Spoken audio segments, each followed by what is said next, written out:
noches a todas, a todos.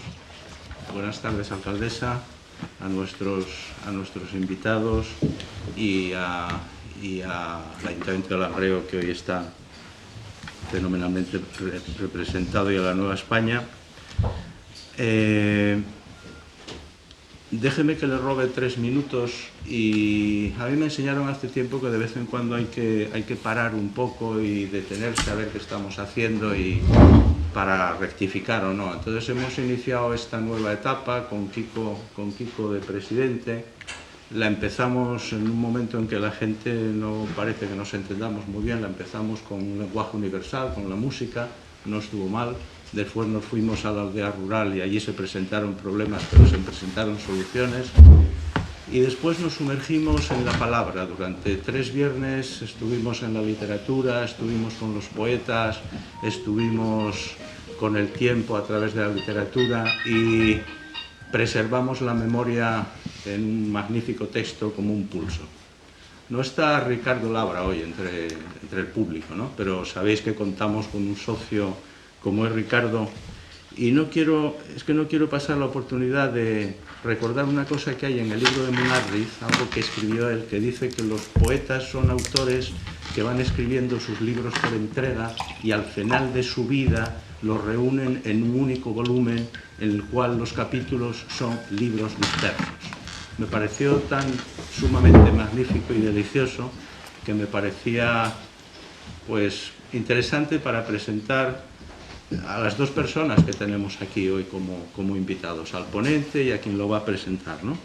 Seguramente los 2 están escribiendo su libro, que es un único libro, que es el de cuidar de nuestra salud desde hace muchísimos años, concretamente el doctor Blanco unos 40 más o menos, y nos va a hacer un recorrido desde los 40 años de las reformas de salud hasta el futuro o el presente, que es la investigación, el I más D más I. Coinciden dos pensadores. Yo tengo aquí un libro interesantísimo de Víctor Lapuente y Harari, el israelí, que está pues muy de moda. Dicen que las 3 cosas que caracterizan al siglo XXI son la vulnerabilidad, la inseguridad y la incertidumbre. Las 2 personas que tenemos aquí, y también la alcaldesa, trabajan a diario para que seamos menos vulnerables, que nos sintamos más seguros y que seamos mucho más ciertos, ¿no? De hecho, si estuviera Ricardo nos recordaría que ya Horacio, hace muchísimos años, dijo aquello de que Grecia lo inventa y Roma lo quiere, para no tener que hacer que lo que hicieron los romanos, que fue invadir Grecia, pero al final dice Horacio, qué curioso, nos invaden, pero resulta que los que los invadimos somos nosotros, porque copiaron su escritura, su lenguaje, su arquitectura, lo copiaron todo. Entonces, para evitar eso, personas como el doctor Blanco está haciendo que esta comunidad autónoma tenga cosas como la CIMBA, es decir, que tenga terreno para correr. Y yo creo que es el mejor legado que nos puede dejar, ¿no? Que es la investigación. Y no voy a decir nada del doctor Blanco porque lo va a presentar la doctora Saavedra, pero sí estuve pensando en elegir una cosa, entonces elegí una. Yo tuve el privilegio, porque eso es una cosa que alguien te otorga, ¿no? Yo creo que es superior al honor. Yo tuve el privilegio de que el doctor Blanco quisiera que yo fuera su jefe de gabinete. Y tengo que decir que es un señor con el que se aprende hasta yendo a tomar un café. Y creo que en los años tomaríamos como 1000 cafés o más, ¿no? Unos cuantos. Entonces tuve una residencia de aprendizaje muy buena. Y ya simplemente antes de dar la palabra a la alcaldesa, voy a decir algo de la doctora Saavedra, que yo sé que me va a reñir, pero que ella no quiere recibir ningún halago, ¿no? Pero creo que el trabajo que está haciendo Concepción Saavedra en el Servicio de Salud con su equipo hace que efectivamente nos sintamos al menos un poco menos vulnerables, un poco más seguros y un poco más ciertos. Y como dice Kundera en su novela La lentitud, cuando el piloto se llena de éxtasis porque va conduciendo la moto y sabe lo que hay al otro lado de la curva, se olvida de todo. Pero en este caso creo que en el Servicio de Salud tenemos una gran conductora que tiene los pies en la tierra, y por eso yo desde Cauce simplemente te doy las gracias por todo lo que estás haciendo. Y nada más, le doy la palabra a la alcaldesa para que haga su intervención. Muchas gracias. Pues muchas gracias. Yo no sé si se me escucha bien o si... Sí, no se escucha bien. No. Por favor. Oye, pues, muy bien. No, bueno, pues oye, muchas gracias. Yo ante todo daros la bienvenida a todos los que hoy nos acompañáis aquí en este acto, el Langreo. Gracias a todas las autoridades, además todos de la Sanidad Pública Asturiana que nos acompañáis hoy, que hace que además hoy este centro, aquí en esta Casa de la Huelga y Langreo en particular, parezca que es la capital de la sanidad asturiana, y por tanto tenemos que dar de verdad muchas gracias. Gracias a Cauce, que como siempre pues es capaz de traer pues estos actos de gran nivel, en el cual podemos estar en un foro como lo estamos hoy, escuchando o iremos a escuchar posteriormente lo que seguramente estos dos personajes, vamos a decir, de la sanidad asturiana nos van a contar. Al ponente, que es Faustino, yo tampoco voy a ahondar en su biografía porque obviamente será Concepción la que lo hará con mucha más cátedra que yo y lo hará mucho mejor que yo. Simplemente decir que no es poco, que como sabéis fue consejero de Salud del Gobierno del Principado y que además fue secretario general, por lo tanto el número 2 del Ministerio de Sanidad, y por tanto conoce bien pues la experiencia de la gestión pues entre distintas comunidades y de distintas, digamos, entre la autonómica y la estatal, que no siempre trajo pues o a veces trajo, como podéis ver en esta crisis, algún que otro desencuentro, y seguramente él haya sacado pues lecciones de ello. Yo decir que después de esta crisis, tan terrible que tuvimos, esta pandemia, yo creo que la pregunta y la reflexión que nos debemos hacer todos es qué hubiese pasado si no hubiésemos tenido el sistema sanitario tan potente que tenemos en la actualidad, qué hubiese sido de nosotros. Y yo creo que es una reflexión importantísima, que probablemente hayamos visto también alguna carencia que se puede mejorar, pero que sin duda fue un soporte importantísimo y que hizo que pudiéramos todos salir en mejor o menor medida de esto, y yo creo que además victoriosos, vamos a poder decirlo así. Yo, sin más, yo creo que voy a dar la palabra ya a Concepción para que ella presente, como digo, de mejor manera a Faustino, y luego estaremos encantados de escuchar pues lo que hoy nos quiere decir. Muchas gracias.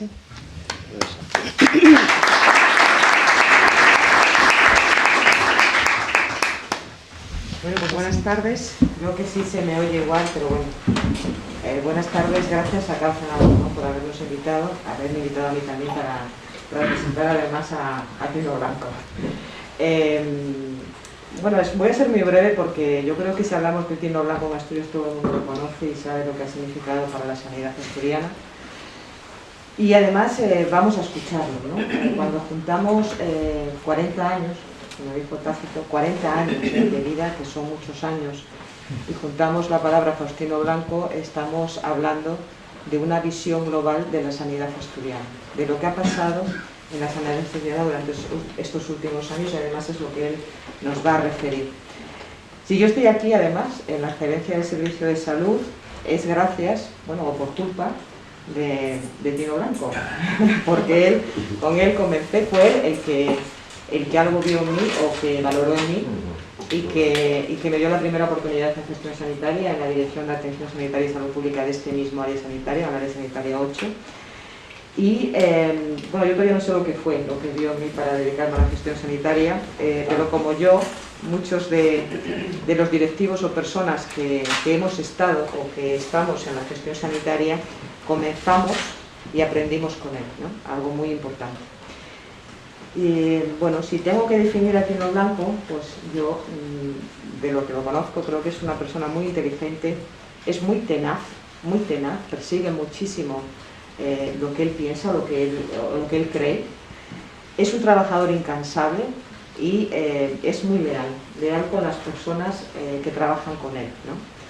Él no se acordará, pero cuando él tomó la decisión en ese inicio de la gestión sanitaria de que yo participara y estuviera aquí en esta área sanitaria, yo metí la pata, no voy a decir en qué, pero tuve una metedura de pata, nada más llegar por inocente, como ocurre siempre, ¿no? Y tenía un gran disgusto y de repente recibí una llamada del que en aquel momento era el consejero de Sanidad, ¿no? El consejero de Sanidad llamando a un directivo de un área sanitaria como Langreo, y sabía lo que había ocurrido, porque él lo sabía todo, yo no sé cómo, pero llegaba todo a la consejería, y me planteó que era parte del aprendizaje, que no me preocupara y que, por supuesto, si alguien era responsable de algo, era él, porque él era el máximo responsable de la sanidad asturiana y el que daría la cara por todos nosotros, ¿no? Y es algo que aprendí que es muy importante, bueno, la relación que tienes y la seguridad que das a las personas que trabajas contigo. Y Tino Blanco así lo hacía, ¿no? Daba seguridad a las personas que estaban con él trabajando y nos respaldaban las decisiones que tomamos y nos era más fácil tomar decisiones por eso. Bueno, fueron horas y horas y horas, días y días y días en todos sus puestos, porque él es infatigable, trabaja muchísimas horas. Bueno, los demás que están a su alrededor tienen ganas de marchar o tienen ganas de comer o irse a su casa, pero él en todo momento persigue lo que considera que hay que hacer. Los gestores sanitarios que somos nosotros probablemente no tenemos visibilidad, o sea, no se nos ve tanto como se ve a los profesionales que están delante o que están atendiendo a los pacientes, y tampoco sé si son valorados por la ciudadanía asturiana, pero está claro que sin gestores y sobre todo sin gestores como Tino Blanco, la sanidad asturiana no sería la misma que hoy conocemos, no estaríamos en la misma situación que estamos hoy. Voy a hablar de dos hechos destacables, ¿no?, que a mí me parecen muy importantes en sus decisiones y en su trayectoria profesional. Por un lado, la valentía que supo atesorar durante la crisis económica que vivimos, donde él, en una situación muy compleja del sistema sanitario, puso en marcha dos hospitales, el Hospital de Álvarez Builla y el nuevo Hospital Universitario Central de Asturias. Cuando en las demás comunidades se estaba cerrando la sanidad por la crisis económica, en Asturias, y gracias a él, se inauguraron dos grandes hospitales. Un hospital, sobre todo, el de Oviedo, el UCA, que sin él en este momento no hubiéramos superado la crisis sanitaria que ha llegado, ¿no?, con la COVID-19, ¿no?, porque tuvimos una infraestructura moderna, con la última tecnología, con muy buenos profesionales y que nos permitió ahora mismo luchar contra la COVID. Y el segundo, su empeño por el futuro, su empeño por la investigación. Él también pensó que era importante no solamente la asistencia sanitaria, sino que todo ese conocimiento de la asistencia sanitaria, esa riqueza, se vehiculara y además nos permitiera avanzar. Y fue cuando él, en el 2013 creo que fue, puso en marcha la FIMBA, la Fundación de Investigación Biosanitaria del Principado de Asturias. Fue su presidente, su primer presidente, aunque después ya lo cedió a otras personas, y ahora mismo, lo que tiene la vida, ¿no?, vuelve a ser el director de la Fundación de Investigación Biosanitaria. Pero él fue el que tuvo la visión de la importancia de la investigación biosanitaria en Asturias. Tiene en su cabeza muy claro de dónde venimos y hacia dónde vamos, ¿no?, si hablamos de salud, porque no obstante lo ha vivido desde todas las partes, o sea, desde todos los ámbitos de la sanidad, ¿no? Y ya paso un poco a contarles cuál es su vida, qué puestos ha ocupado, ¿no?, y cuál es su vida laboral. Él ya en la época del INSALU, estuvo trabajando desde 1983 a 1988, estaba ya trabajando en la asesoría técnica de planificación del Instituto Nacional de la Salud, el antiguo INSALU, antes de que existiera el Servicio de Salud. Y en ese año, en el 88, fue nombrado jefe del gabinete de estudios de ese citado instituto, donde continuó hasta 1991. En el 91 abandona el INSALU para incorporarse a lo que ahora es la Administración Sanitaria del Principado de Asturias, donde en ese mismo mes de abril lo nombran director general de Salud Pública. Estaba en la consejería, vio la perspectiva, ¿no?, de lo que era la consejería y la salud pública tan importante en este momento, ¿no?, que estamos viviendo, y él lo vivió muy joven, ¿no?, durante 4 años. En esa fecha, cuando dejó la Dirección General de Salud Pública, fue director gerente del Servicio de Salud, el puesto que ahora ocupo yo, pues él estuvo previamente en ese puesto, o sea que bajó de la consejería, donde está la estrategia, a la parte operativa, que es el Servicio de Salud. Y cuando dejó el Servicio de Salud, él volvió a su puesto de médico de primaria. O sea, algo que yo creo que tiene que sentirse orgulloso es que cada vez que dejaba un puesto en la administración del Principado de Asturias, volvía a su puesto de médico de familia en el Coto, en Gijón, donde además lo sé porque yo también trabajé allí, tenía unos pacientes que lo valoran y que lo quieren, porque además él ejerce con mucho gusto, yo creo, de médico de familia, aparte de la gestión sanitaria.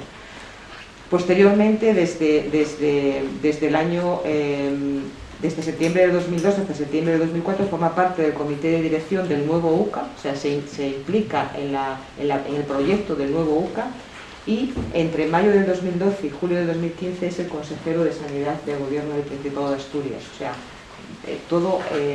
ha hecho todo el recorrido, digamos, de que puede tener un gestor sanitario o un profesional sanitario, desde la medicina familiar y comunitaria, el servicio de salud, la consejería y al final la cabeza, ¿no?, de la sanidad asturiana. De nuevo, cuando termina la consejería de sanidad, vuelve a su plaza de médico de familia en el Coto, nuevamente, a trabajar. Y de ahí, en 2018, es nombrado secretario general de Sanidad en el Ministerio de Sanidad de Asturias. O sea, ya lidera, digamos, el ministerio, y además en un momento en que vivimos la peor crisis sanitaria que hemos vivido todos desde el punto de vista de los servicios de salud y de las consejerías desde siempre, ¿no? Nunca hemos recordado una situación como la hemos vivido, y él tuvo que enfrentarse desde el ministerio a liderar la lucha contra la pandemia, contra la COVID-19.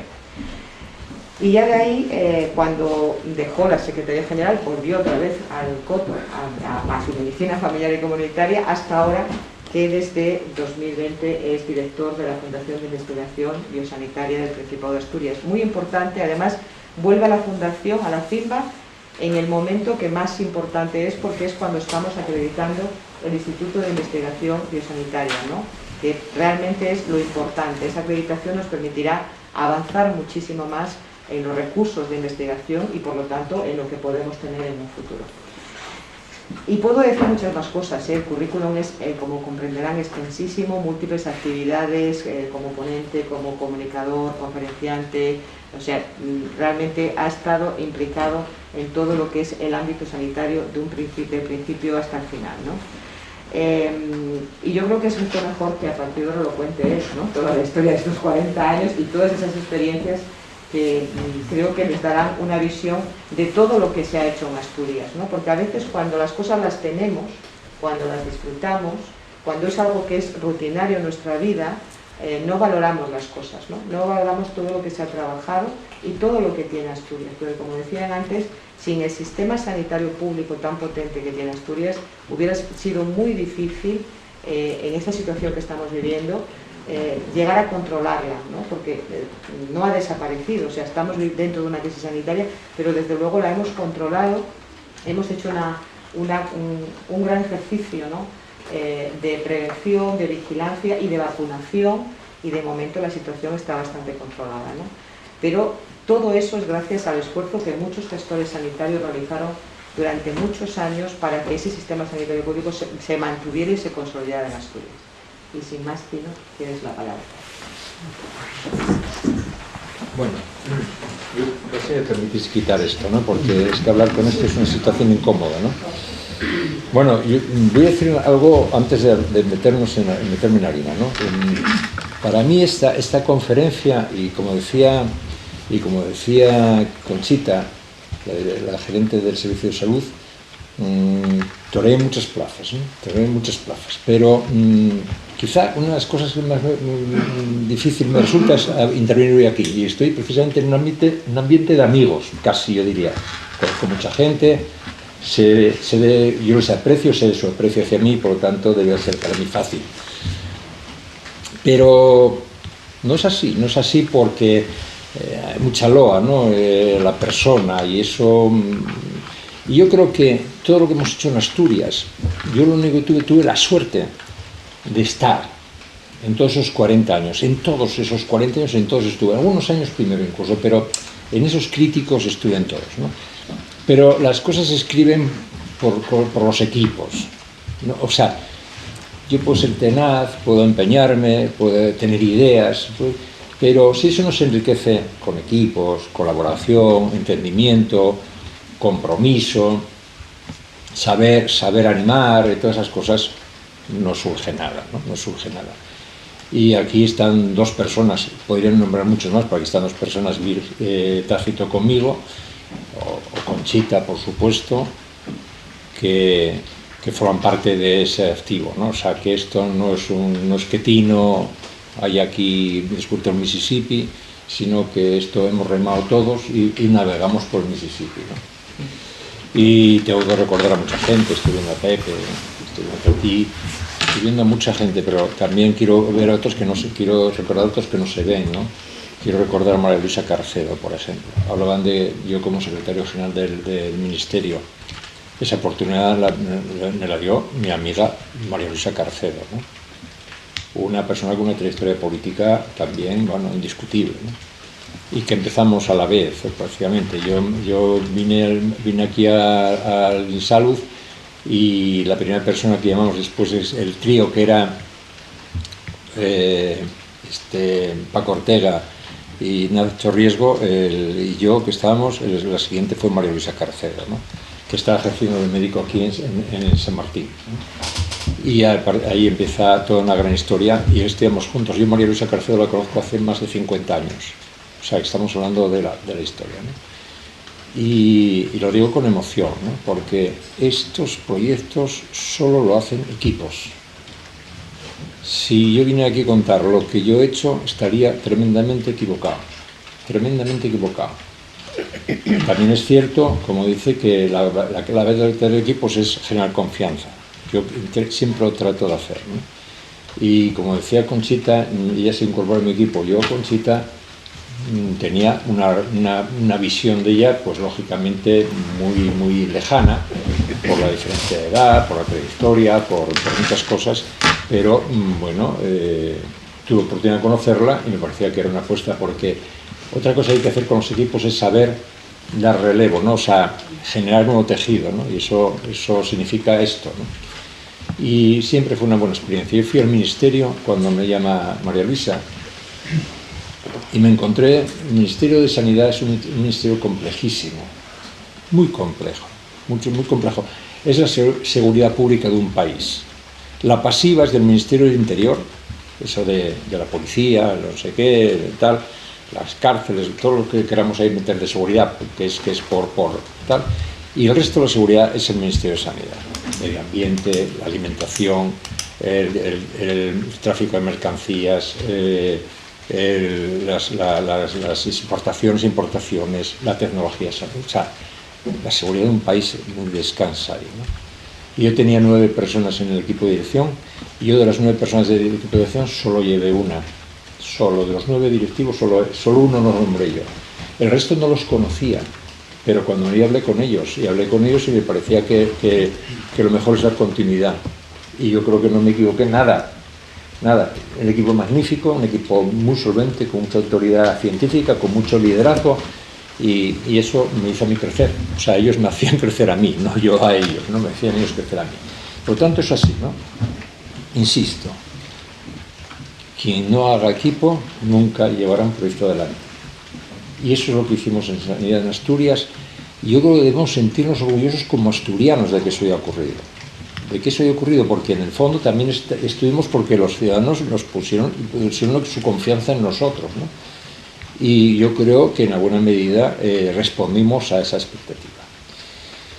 Y eso, por eso me resulta más difícil hoy hacerlo aquí, porque yo tuve ocasión de estar en Naciones Unidas y hacer una conferencia en la Asamblea Mundial de Naciones Unidas en Nueva York, y estuve en OMS en Ginebra a hacer una conferencia ante 196 países. Todo muy bien, pero es un formato, entras allí, zacatán, das el discurso que te tienes que dar y un poco control de nervios y se acabó, ¿no? Pero aquí puedo contar lo que quiera, pero estoy emocionado, ¿no? Por lo tanto, es más difícil que todo eso.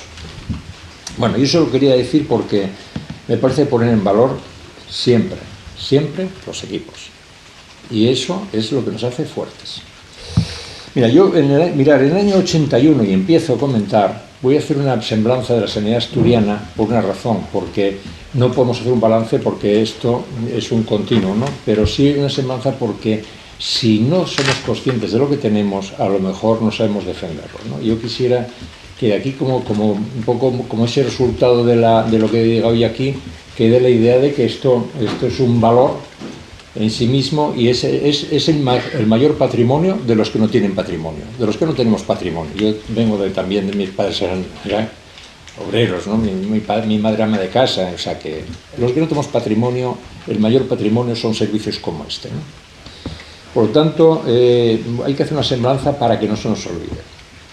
Y yo en el año 81, en la etapa preautonómica, la Sanidad Pública Asturiana no aportaba ningún hecho diferencial y era una perfecta representación de la desconexión existente entre las distintas redes sanitarias españolas. No había aquí una organización mínimamente identificable, había servicios.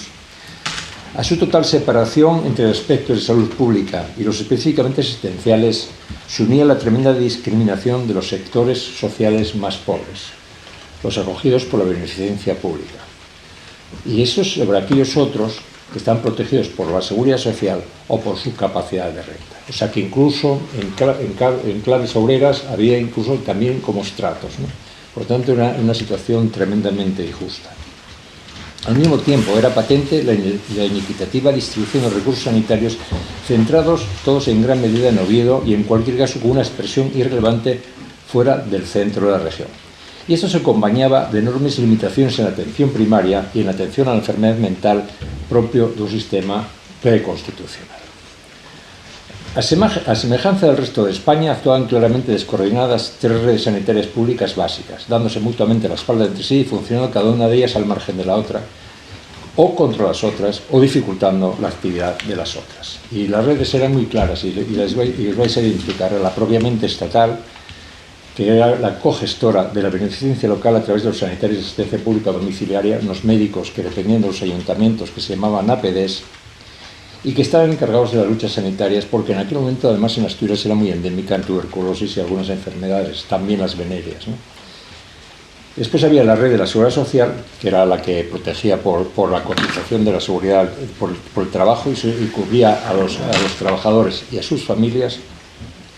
Y después había una tercera red, que era la red de las diputaciones provinciales, que era la gestora de la beneficencia provincial.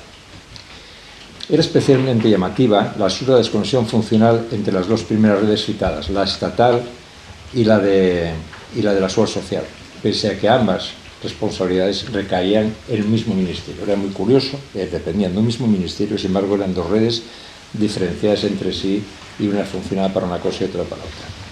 Ese ministerio, el Ministerio de Sanidad, también estaba al margen de numerosos medios sanitarios dependientes de otros ministerios y delegaciones provinciales, que ejercían otras funciones sanitarias, en concreto los servicios de la sanidad escolar, de la salud laboral, la penitenciaria, la militar, etc. Un conjunto de servicios que hasta alcanzaba la sanidad alimentaria, etcétera, etcétera. Todo en una estructura absolutamente desorganizada, desconcentrada y llevada por distintas administraciones. Por otro lado, era especialmente sangrante la presencia en Oviedo de dos grandes hospitales generales colindantes con bastante más de 1000 camas cada uno, que era el Hospital General de Asturias, perteneciente a la Diputación Provincial, con una prestigiosa trayectoria, en aquel momento era una prestigiosa trayectoria, y adscrito, sin embargo, la beneficencia pública provincial.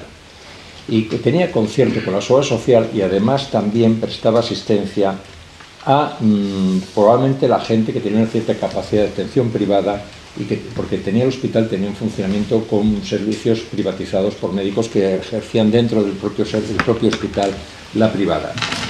Pues, en definitiva, los más pudientes. Lo que agravaba además eso era una situación de tensión entre profesionales de un sistema y de otro. Los que estaban en el otro hospital, en el hospital de Covadonga, pues veían como unos tenían unos ciertos privilegios de ejercicio profesional que además atraía clientes que en el fondo quitaba la oportunidad a los otros de que los pudieran tener ellos, ¿no? Por tanto, había una situación tensa. Por su parte, los médicos de la ciudad sanitaria, Nuestra Señora de Covadonga, que algunos ya no la identificarán, que era de la Seguridad Social, pugnaba por conseguir precisamente ese mayor prestigio que tenía el Hospital General, pero no siempre por razones altruistas, o sea, no estaban luchando expresamente por tener una sanidad de más calidad, por el compromiso que tenían social con la Seguridad Social, sino porque en la medida que crecía ese prestigio, en la medida que tendrían la oportunidad de ser competitivos con aquellos otros profesionales que tenían una situación de privilegio y de ejercicio profesional. En definitiva, eran dos grandes centros hospitalarios de calidad claramente mejorable, si pudieran estar cada uno y el otro juntos, y que ni siquiera por racionalidad se había remotamente planteado. O sea, estaban ejerciendo en una misma finca prácticamente, los separaba, hubo un momento que los conectamos a través de una pasarela, como si fuese la de los aeropuertos, un finger de esos, pero ni por remotamente se está pensando en que teníamos que organizarlo simplemente por generar masa crítica de conocimiento y por tanto calidad, ¿no? En fin, yo creo que era un disparate que dificultaba la necesaria e ineludible coordinación que tenían que tener ambos centros. Estoy contándoos la realidad de aquel momento, ¿no? Consistían con estos dos centros otro funcionalmente independiente y que estaba al margen de esa propia red sanitaria y que prestaba atención a los trabajadores mineros de Asturias y otras provincias. Yo creo que el SOMA es un claro seguidor y un claro exponente de esa defensa de una condición absolutamente precaria, atención a una profesión que estaba, bueno, yo he visto cosas en silicosis que yo creo que algunos tenéis experiencia por vuestra familia, por vuestros antepasados, por tal, pero era realmente duro de ver, ¿no? Y esa red también estaba aquí y prestaba atención a esos de aquí, mineros de aquí y de otras provincias, pero estaba también desconectada de la realidad de la sanidad asturiana. Se contaba además en aquel momento con el hospital de Cabueñes en Gijón, que era la residencia de la Seguridad Social, que era una residencia pequeña, aquí ya tenía unas 400 camas, que era el concepto de residencia del concepto del trabajo que tenía la terminología gironiana, ¿no? José Antonio Girón de Velasco, que era el ministro de Trabajo y el que decía cómo debemos hacer la prestación de servicios, ¿no? Está también en Residencias Nuevas, la reciente y muy reciente de Riaño, que era la que estos chicos recuperamos de ella, y en Avilés había también un hospital pequeño, también relativamente pequeño, no llegaba a 300 camas, que también tenían una serie de problemas, ¿no? Junto a todos estos hospitales, pero sin conexión funcional ni dependencia con ellos, se encontraba además la red de ambulatorios de la seguridad de enfermedad. Aquí teníamos tres niveles, ¿no? Teníamos esos hospitales que os he descrito, todos centrados en Oviedo y en las ciudades del Ocho asturiano, y después teníamos una red de ambulatorios de la seguridad social que estaban ubicados en localidades importantes y que tenían una peculiaridad, que es que los profesores que ejercían en él la medicina tenían una dedicación de 2 horas y media diarias, ¿no? O sea, era una situación realmente precaria y muy deficiente. Con un riesgo alto, esto ocurría y era un riesgo algo alto de que la sanidad fuera obsoleta en poco tiempo, porque el profesional no tenía ningún incentivo para mejorar y por lo tanto ni tecnológicamente era nada avanzado y por lo tanto un riesgo enorme de crisis, ¿no? Y además los servicios especializados también trabajaban así, 2 horas y media, y trabajaban operando en los hospitales que tenían en la red privada, por acuerdos entre el propio profesional y los hospitales. O sea, que ni siquiera había una gestión de esos servicios. Era una cosa realmente curiosa de desagregación, de falta de criterio, de ordenación, en fin, saber para qué se trabaja, porque no había ningún sentido ni siquiera de pertenencia, ¿no? Estaban trabajando así. Por otra parte, regía un modelo de atención primaria de salud que estaba también basado en el mismo concepto en la red de ambulatorios, trabajando 2 horas y media, con enfermería también trabajando en consultas 2 horas y media. Después tenían practicantes para hacer servicios a domicilio, que además no eran ni los mismos, era enfermería de consulta, que además trabajaban con más de un médico, no tenían ninguna perspectiva poblacional, y después teníamos los practicantes para atender en el servicio a domicilio, ¿no? Que venían a poner las propias técnicas, una cura o una inyección o cosas así, pero nada más. Y en el medio rural la atención primaria, donde yo empecé a ejercer la medicina, alcalde, en tu pueblo, yo empecé en Campocaso, pero después fui a tu pueblo y estuve un año largo en tu pueblo ejerciendo la medicina, una de las situaciones más satisfactorias de mi vida, y además te comentaba antes a la entrada que tuve esa cosa extraña que ejercí la medicina, me marché para el hospital, para Cabueñes, y tuve de residente ya era médico, que era hija de unos pacientes que habían sido pacientes míos cuando eran Río Seco y el médico, o sea, en Sobrescobio. Por lo tanto, quiero decir que son cosas que te quedas así un poco tal, ¿no? Por tanto, como conclusiones, hospitales, ambulatorios, 8 asturianos, poca existencia en el medio rural y, desde luego, descentralización hacia las salas prácticamente ninguna, ¿no? Además, esa asistencia hospitalaria. Por otra parte, la asistencia de salud mental estaba centrada básicamente en el hospital psiquiátrico provincial de la Cadellada, que es la finca donde hoy está el nuevo hospital, ¿no? El nuevo UCA. Y era en un régimen de reclusión, o sea, un régimen cerrado, casi carcelario. Yo conocí el hospital psiquiátrico, Pepe también lo conoció, Pepe lo conoció bastante, que tendría unos 1.200 pacientes ingresados, 1.200 pacientes ingresados de forma crónica, que casi todos respondían a la condición de enfermo mental grave o pobre. Casi podríamos dividirlos por las dos partes. Pobreza extrema y enfermedad mental era un signo de ingreso hospitalario y un tipo apartado de la sociedad, ¿no? Yo creo que era lo que podríamos esperar de esa situación. Por tanto, era una situación patética, era una situación terrible. Y sin embargo, esto que estamos describiendo pasaba un poco desapercibido, porque en el fondo lo que nos planteamos cuando empezamos a trabajar es no recrearnos tanto lo que pasaba como cómo podemos hacer superar esa situación. Por lo tanto, yo creo que esa perspectiva histórica sí que es bueno que la comentemos, porque si no parece que lo que tenemos es la propia realidad de una evolución natural de los servicios sanitarios. Y para nada. Esto es una apuesta política de primer nivel en un gobierno que decide que la sanidad tenemos que ponerla en la clave de una sociedad desarrollada, una sociedad democrática. Dependiente del hospital psiquiátrico, sí me acuerdo, y lo digo y traigo aquí porque era una cosa curiosa. Había una unidad externa de hospitalización de día que estaba destinada prácticamente a los pacientes del Valle del Nalón, que estaba fundamentalmente pensada por los problemas de alcoholismo. Era muy curioso eso. O sea, no había otra cosa que el hospital psiquiátrico y esa unidad prácticamente lo que era reflejo en Asturias de la sanidad, de la salud mental, ¿no? Por lo tanto, situación muy difícil, ¿no?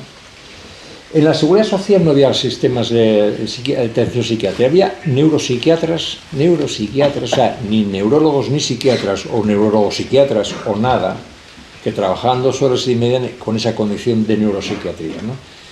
Que estaba casi todo esto estaba pensado, esa policlínica de 2 horas y media casi estaba pensado para enfermedades fundamentalmente de trastornos del movimiento, casi todo era por culpa de los Parkinson, esas cosas, pero que eran mucho más problemas, que eran problemas neurológicos y que lógicamente pues la condición también de riesgo, pobreza, etcétera, etcétera, gente que a lo mejor tenía menos soporte social y tenía pues añadido a su problema de trastornos de movimiento problemas de salud mental, ¿no? Y eso era un poco la red que nos movía en Asturias, ¿no? Con todo esto había además más cosas, había toda una playa de cosas. Estaba la sanidad nacional, que está en Asturias representada por algunos centros de atención a tuberculosis, centros de la sanidad nacional que tenían tuberculosis porque era endémica en Asturias.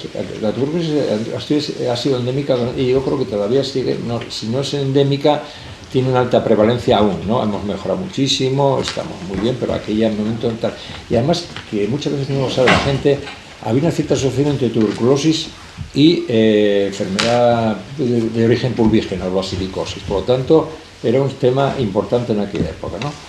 Y después teníamos esos consultorios y teníamos el hospital de Monte Naranco, que hacía también enfermedades fundamentalmente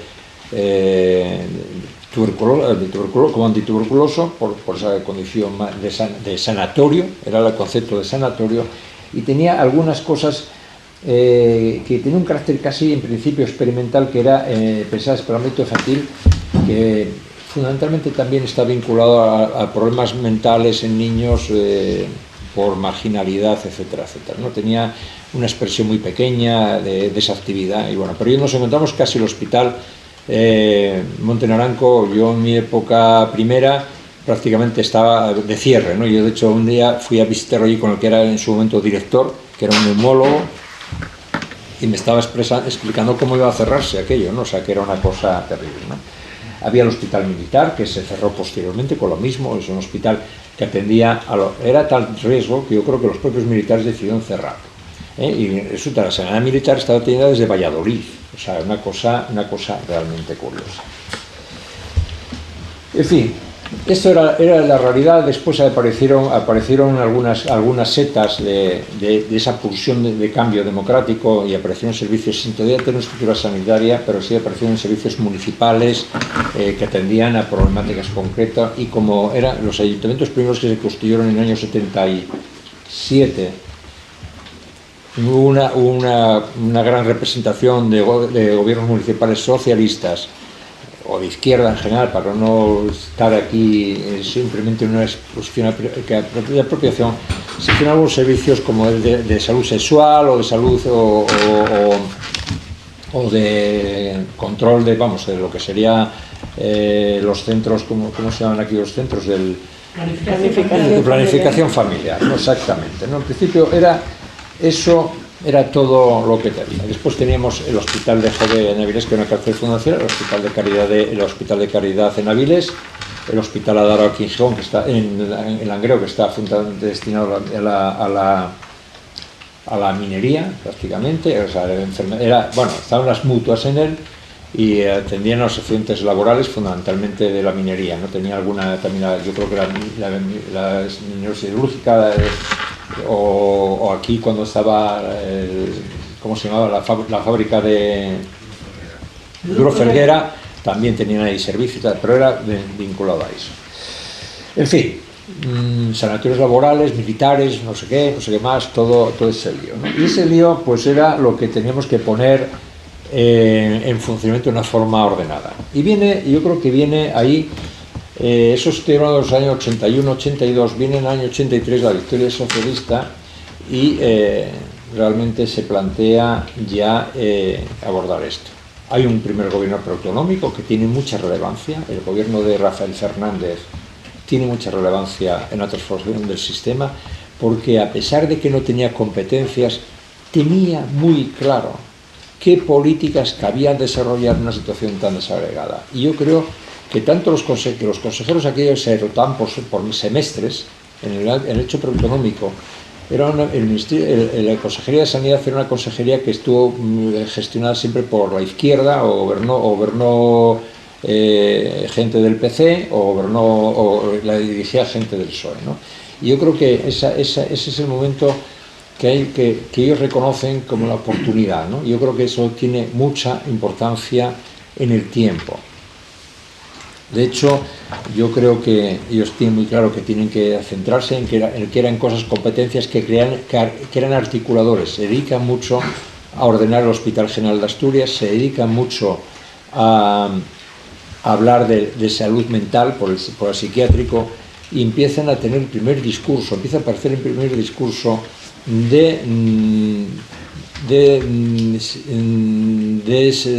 o sea, quitar el internamiento hospitalario psiquiátrico como una forma de atender la psiquiatría, y empiezan a hablar de lo que sería la salud mental lo comunitaria. Yo creo que empieza a hablarse de eso en el gobierno preautonómico, y creo que genera una coherencia política que todo el trabajo posterior de distintos gobiernos llevan en su cartera, y por tanto es transformador. Gana el gobierno de Pedro de Silva en el año 83, se configura el primer gobierno ya autonómico, sin transferencias, y yo creo que el valor de aquella transformación va determinada por la continuidad que hubo en esas políticas. Y aquí hay que poner otra figura, como antes recordaba Paco Ortega, o recordaba a estos que son algo posteriores. Hay que recordar la figura de Juan Luis Rodríguez Vigil.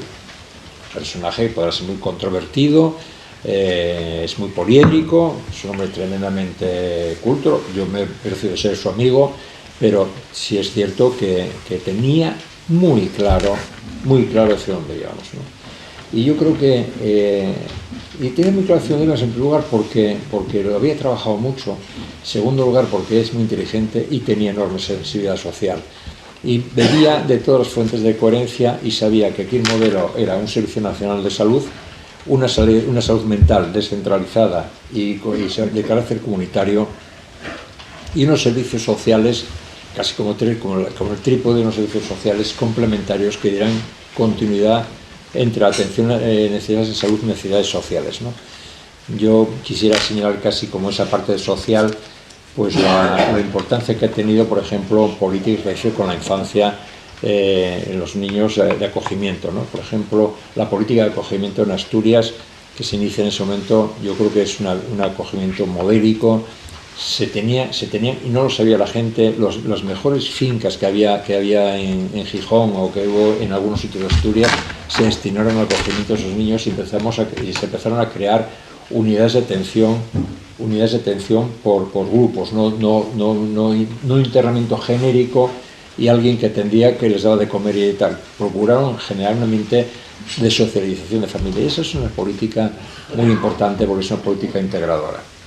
Yo creo que eso es muy importante. Aparte de instrumentar esa política pensando en un Servicio Nacional de Salud, y que todo se trabajaba en la línea que correspondía a Felipe González, el primer gobierno socialista, lo que hacía en Asturias es ya, y tenemos que decíroslo, ejercemos un enorme liderazgo político, en políticas sanitarias en el Estado, de tal forma que casi todo lo que estábamos construyendo por el gobierno autonómico y los gobiernos autonómicos de Pedro de Silva, eran políticas que se volcaban en Madrid para transformar el sistema, y hay dos expresiones de ese compromiso nuestro, que son el Real Decreto 137/84, porque se crean equipos de atención primaria, esto de los médicos de familia, y la Ley General de Sanidad, Ley 14 de 1986. En el periodo 83-86 se estructura el cuerpo, es como medular legislativo que permite hablar de un sistema nacional de salud, de un sistema de atención primaria que respondiese a la Declaración de Almata de 1978, que se hace en Almata, que es una ciudad de Kazajistán, me parece que es, ¿no? Almata, ¿no? Pero que es una organización que promueve OMS y que creo que es el paradigma de la sanidad moderna basada en atención donde la gente vive y trabaja, ¿no? La atención primaria y trabajada por equipos. Esas dos estrategias políticas son claramente impulsadas en Asturias. Había una pulsión de cambio en el país, indudablemente. Había esa concepción y había muchas más gentes. Tenemos que recordar a otro asturiano importante en ese momento, que se llama Pedro Sabando. Pedro Sabando ocupó el cargo que yo fui en el año 19-20, y para mí fue aquello tremendamente emotivo, ¿no? Porque él fue al ministerio a mi toma de posesión y era casi como un relevo, ¿no? O sea, esa idea que tienes de relevo, que hay un tipo que fue genial, que es genial, porque vive todavía y viene por Asturias con bastante frecuencia, pues estaba dándote el testigo, ¿no? Y yo creo que esa figura, además, tenemos que también ponerla en valor por otra razón, porque en aquel momento había un debate político dentro del partido, dentro del gobierno, fundamentalmente, si lo que convenía era un sistema nacional de salud. Había dudas importantes, y estaban dudas importantes por una razón, porque no había experiencia del servicio y se tenía mucho miedo, en un periodo de crisis como era aquel, se tenía mucho miedo a que aquello fuese insostenible, ¿no? Y me acuerdo que era una política que Felipe González, aunque la auspiciaba en el sentido tal, pero iba con el freno de mano, la prudencia del presidente, en una situación de crisis. O sea, esto no es un juicio, sino porque al final la decisión se toma en un gobierno y la toma un gobierno de Felipe González. Pero dice que esa posición siempre del freno de mano, de la responsabilidad en una situación de crisis, teniendo en cuenta que estábamos transformando en crisis todos los sectores industriales, efectivamente la España salimos de la crisis del petróleo, ¿no? Y un personaje que murió violentamente por ETA, que es Ernest Llull, también era una persona que estaba en esa clave, porque era economista y también estaba en esa clave de contención, porque además el modelo catalán del cual le venía, el modelo catalán es mutualista, tiene, a pesar de ser mutualista, un cierto éxito de articulación, y había un debate, y Pedro Sabando yo creo que fue la figura que descorcha la decisión, ¿no? O sea, esa persona que en un momento determinado consigue convencer al gobierno, a pesar de no estar en el Consejo de Ministros, porque era secretario general del Ministerio, consigue que eso siga adelante, ¿no? Por lo tanto, es otra cosa muy importante. También se inicia en aquella época del gobierno de Pedro Silva, con Juan Luis Rodríguez Vigil, un elemento articulador territorial, que es la creación del mapa sanitario de Asturias. El primer mapa sanitario que se crea en este país y que se publica por un decreto es el de Asturias. Se crea el primer mapa sanitario que sí, que es vigente hoy, tiene pequeñas modificaciones, tan pequeñas que casi resulta difícil identificarlas, data de 1984. ¿Qué quiere decir la fecha de 1984? Si un gobierno entra en el 83 y en un año es capaz de hacer un mapa territorial, que es una referencia, es una joya política, ¿no? El mapa sanitario, la Ley General de Sanidad y el Decreto de Estructuras Básicas de Salud son como esos elementos que hacen que haya éxito en una determinada estrategia, ¿no? Eso se hace en 1984 y Asturias es la primera comunidad autónoma que hace público ese mapa sanitario. Y eso es el valor de esa contumacia o esa tenacidad política de la que hacía esto antes eco, que tenían en aquellos equipos. Había tal pulsión de cambio que no era un sin vivir, ¿no? Y un sin parar, porque había otras fuerzas, por supuesto, que se oponían. Como comprenderéis, en aquel momento se planteó, por ejemplo, el tema de las incompatibilidades. Los profesionales sanitarios estaban trabajando en el sistema, no en el asturiano, en el sistema público en general, y tenían entre 2 y 3 puestos de trabajo. Por muchas razones. Una probablemente sea de acopio, de un cierto egoísmo, pero otra estaba justificado por la precariedad. Los salarios no eran muy buenos, era pequeño, entonces, oiga, yo tengo 3 puestos o 2 puestos y uno privado. Había una situación tremenda. Y lógicamente, en una situación de crisis y de ordenación, una de las cosas que había que meterse es con las incompatibilidades, ¿no? Hacemos un decreto de incompatibilidades y todos los profesionales se les obliga a tener que elegir un puesto de trabajo y renunciar a los otros. Claro, como comprenderéis, eso no es nada amable, ¿no? No es nada... Hoy yo tengo dudas, no sé lo que pensáis vosotros, yo tengo dudas si eso hoy lo podríamos hacer, ¿no? No lo sé, pero en aquel momento lo hacíamos. Y voy a decirles una cosa, cuando hay determinación se suele tener éxito, si hay coherencia y determinación se suele tener éxito, porque aquellas decisiones, todas aquellas decisiones que se tomaban provocaron una huelga médica tremenda. Y además un presidente del Colegio de Médicos, que no recuerdo el nombre, pero tenía que me recordado para deciroslo, que era un auténtico, era un desmelenado, ¿no? O sea, un hombre de una derecha extrema o de extrema derecha, no sé dónde poner hoy el fiel, pero era un hombre, y bueno, amenaza apocalipsis, ¿no? con los médicos, ¿no? Por lo tanto, quiero decir que estuvimos continuamente construyendo un modelo basado en estos elementos y a su vez integrando, ¿no?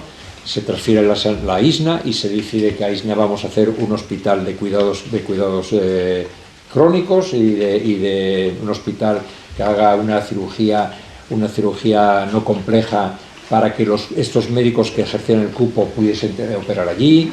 Esa es una primera iniciativa. Una segunda iniciativa es rescatar el hospital de Jove, que era un hospital que estaba en una fundación sin ánimo de lucro y era estratégico. Cuando no hay dinero, era estratégico en una ciudad como Gijón, porque no podíamos abordar el desarrollo del hospital de Cabueñes en toda su dimensión por una razón, porque teníamos otros objetivos que los vais a entender ahora, que era descentralizar la sanidad, que está concentrada en el 8 asturiano, que era el hospital de Cangas Narcea, hospital de Jarrio, remodelar el de Mieres, que estaba muy deteriorado, y afrontar el oriente de Asturias, ¿no?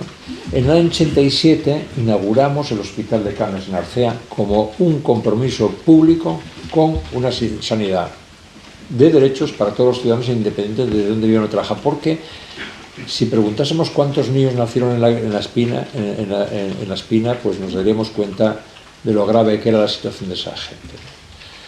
Tengo que deciros que yo fue una de las primeras experiencias que tuve en responsabilidades, que fui a convencer a Cangas García de la construcción de ese hospital, porque la UCD, que no tiene ninguna intención de desarrollarlo, había colocado allí, en un periodo que estaba clarísimo que estaba en dificultades políticas, iba a hacer un hospital allí, pues nada más y nada menos que unas 400 camas, ¿no? Claro, cuando fuimos allí y vimos que el hospital que tenía, que no se iba a hacer nunca, era de 400 camas, ¿cómo convencías al entorno político de aquel de que íbamos a hacer un hospital muchísimo más pequeño y muchísimo menos complejo?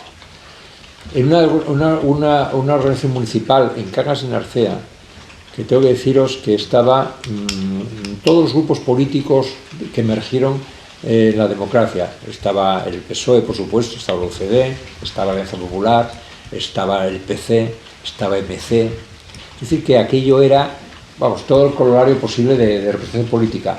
Y todos estaban, pues, en ese momento ahí pertenecidos en la trinchera diciendo este hospital tiene que tener como mínimo neurocirugía, porque, claro, si tenemos un accidente de la mina, hay que operarlo. Y convencer que operar de hacer neurocirugía hay que saber que hay que tener una expertise, una experiencia, hay que tener habilidades, hay que tener manos, y hacer eso pues 2 veces al año, que lo podría, porque tampoco es que la gente se rompa la crisma todos los días, ¿no? Pero hacerlo 2 o 4 veces al año o 6 veces al año, pues lo único que haríamos es que sería una cosa tremenda, ¿no? El hospital de Cangas Narcea, el primero que se inaugura, posteriormente el hospital de Harrio, que dice en esa línea de discurso de dónde íbamos a desarrollar la sanidad nosotros y los costes, el ministro Lluch nos dice: si hacemos el hospital de Harrio, tenemos que cerrar servicios en el centro. Eso era el trueque, ¿no? Y nosotros decíamos que en el centro no teníamos que quitar nada, sino que teníamos que desarrollar los otros, ¿no? Y eso fue un debate político importante. Pero al final conseguimos el hospital de Harrio, hicimos el de Mieres, y hicimos una operación que Tácito conoce muy bien, que fue crear el embrión del hospital de Arriondas. Hicimos un policlínico en Arriondas porque no daba para más hacer un hospital, y desde luego no podemos aspirar a tener un hospital financiado por el Estado como conseguimos nosotros, ¿no? Y hicimos una cosa que fue un policlínico generando demanda, generando necesidad, para después poner ahí un hospital, ¿no? Y para poner un hospital yo viajé a Francia y viajé a Cataluña para ver hospitales pequeños que tenía Francia y Cataluña, que tenían experiencia, que eran hospitales fundamentalmente municipales y de la Iglesia. Fuimos a ver aquello. Y finalmente, en el año 91, decidimos completar el policlínico con el hospital, y ahí está el hospital de Arriondas, que yo creo que mucho más que yo, pero muchísimo más que yo, os puedo contar de él Tácito, porque fue su gerente. Muchos años. Y tengo que deciros que con imaginación, creativa, no con imaginación, está creando, casi escribiendo un libro de lo que te podía ser un hospital como ese, porque no había experiencia. En fin, quiere decir que esa es la realidad que vamos, ¿no? Se quita el psiquiátrico, se plantea hacer una obra de un hospital de integración entre Luca, o sea, entre Covadonga y Luca. Eso se plantea en el año 91, y había ya un convencimiento de que eso teníamos la finca, que era la Cadía, pero sí es verdad que hay una crisis de gobierno de Felipe González, porque eso se trata de concretar, es difícil de concretar en tiempos cortos. Se produce el cambio de gobierno de Felipe González, y aquel tema decae y lo recupera, y hay que decir que lo recupera con buen criterio el gobierno socialista después de aquel fracaso de gobierno del Partido Popular con Sergio Marqués, que era Tiniareces, ¿no? Y se hace el hospital Eluca, que se empieza a diseñar. Yo estuve en esa dirección de planificación de ese hospital, y como podéis ver, hemos poniendo todo piezas integradas de algo que estaba absolutamente desarraigado. Ya habíamos quitado la isla, quitamos el desaparición militar, recuperamos los hospitales de las alas, o sea que estamos construyendo tejido, ¿no? Y sobre ese tejido nos adelantamos también haciendo en el año 92 la primera ley del Servicio de Salud de Asturias, que no estaba transferida a la sanidad todavía, no se transfirió hasta el año 2001, pero empezamos a poner las bases de cómo podía ser esa transferencia. Por esa transferencia requería diseño, saneamiento financiero y después sostenibilidad, ¿no? El Hospital General de Asturias era infinanciado por la Comunidad Autónoma, era un agujero financiero, y tuvimos que hacer un ejercicio de saneamiento financiero que lo hicimos con el Estado, y creo que hicimos un ida y vuelta, una responsabilización y una reacción posterior que yo creo que fue llamativa, ¿no? Y yo creo que llegamos con todo eso, bueno, centros de salud, etcétera, etcétera, y yo creo que es la red actual, ¿no? La red actual es una red que yo creo que es magnífica, creo que es ordenada, es diversificada. Tenemos algunos retos en salud mental, yo creo que tenemos unos retos importantes. Salud mental es esa red todavía un poco débil en diversificación, no es que no tenga servicios bien definidos, pero tiene aún poca diversificación en modelos de atención en función de necesidades. No son todos los enfermos psiquiátricos un paquete, hay distintas complejidades y por tanto, pero bueno, yo creo que hay una atención primaria muy solvente, una atención primaria muy creativa aquí en Asturias, en las zonas especiales de salud, como puede ser el Sobrescoy, donde ejercí de médico y en caso, o en el suroccidente de Asturias se hacen zonas especiales de salud para que los médicos y las enfermeras puedan atender a la población con dignidad, integrando a parte de labores de salud pública. Quiero decir que hicimos un camino que yo creo que avanza hasta hoy. Y yo creo que casi es lo que os tengo que contar del pasado. A mí me preocupa ya el presente, ¿no? O sea, me preocupa el presente. Hemos pasado la crisis del 2008, la pasamos, no diría con nota, pero la pasamos, ¿no? Yo creo que lo que decía Conchita, hicimos Hospital Nuevo en un periodo de crisis. Para que os deis una idea y es una pincelada, el presupuesto ejecutado por Paco Álvarez Cascos, en su gobierno del 2011 fallido, cierra el ejercicio del 2011 con 1.556 millones de gasto sanitario, y nosotros entramos al gobierno en mayo del 2012 con medio año ejecutado por ellos, porque entramos en mayo de 2012, y el ajuste de Montoro nos dice que tenemos que bajar 126 millones de euros solo en sanidad. Y los bajamos, nos pusimos 1.430, o sea, pasamos de 1.550 de 1.430, y a pesar de bajar 126 millones, abrimos 2 hospitales, no perdimos empleo, y no solo no abrimos, sino que no cerramos ningún otro servicio. Por lo tanto, creo que se hizo con aquellos recursos que eran muy duros, se hizo un gran ejercicio de responsabilidad, porque si no lo hubiésemos hecho, nos hubiese intervenido el Estado. O sea, Montoro nos hubiese intervenido. Y si nos hubiese intervenido las cuentas públicas asturianas en aquel momento de crisis, la situación hubiese sido muy crítica, ¿no? Y bueno, tenemos esa realidad, y yo creo que ahora me preocupan algunas cosas de presente, ¿no? Yo creo que cambia el paradigma. Hizo una magnífica defensa, con razón, Conchita, de que el COVID se aborda con rigor porque tenemos capacidades y una buena gestión por su parte, pero tenemos grandes retos porque cambió el paradigma de la sanidad. O sea, hoy en día la sanidad es tecnología, es comunicaciones, es innovación. Cada vez se habla más de medicina personalizada, o sea, ya no vamos a recibir tratamientos genéricos. Sí, para grandes enfermedades, por supuesto, esa no va a cambiar ahora cómo vamos a tratar la gripe, salvo que hay una vacuna eficaz, ¿no? Pero bueno, hay, sobre todo en el ámbito oncológico, o las enfermedades neurodegenerativas, o las enfermedades metabólicas, o algunas enfermedades digestivas, etcétera, etcétera, que vamos a ir cada vez más a medicina personalizada, a tratamientos específicos ad hoc para las personas, o para grupos de personas parecidos que sean compatibles en determinantes genéticos, etcétera, etcétera, ¿no? Y eso va a requerir otro modelo mucho más sensible, mucho más evaluador por resultados, porque los fármacos son de altísimo coste, etcétera, etcétera. Para que podamos afrontar la medicina de precisión, medicina personalizada de precisión, necesitamos tecnología. O sea, hoy en día el Big Data y la inteligencia artificial no es algo que llegará, está. Y necesitamos datos, porque cada vez vamos a tener médicos que van a necesitar tener información para tomar decisiones, aunque sean personalizadas. Tenemos que tener decisiones de grupos mundiales de población, o sea, podemos acceder a bases mundiales, no bases de tu territorio, sino bases mundiales de información que te van a permitir decisiones más ciertas, ¿no? Por tanto, eso va a requerir un cambio de paradigma, un modelo de gestión más ágil, un modelo de gestión donde tenemos que afrontar el riesgo de obsolescencia profesional, tenemos que comprometer a los profesionales con el sistema, tenemos que hacerles copartícipes, no será fácil, tenemos un mundo sindical complejo y una cultura un tanto del café para todos, y eso no puede ser.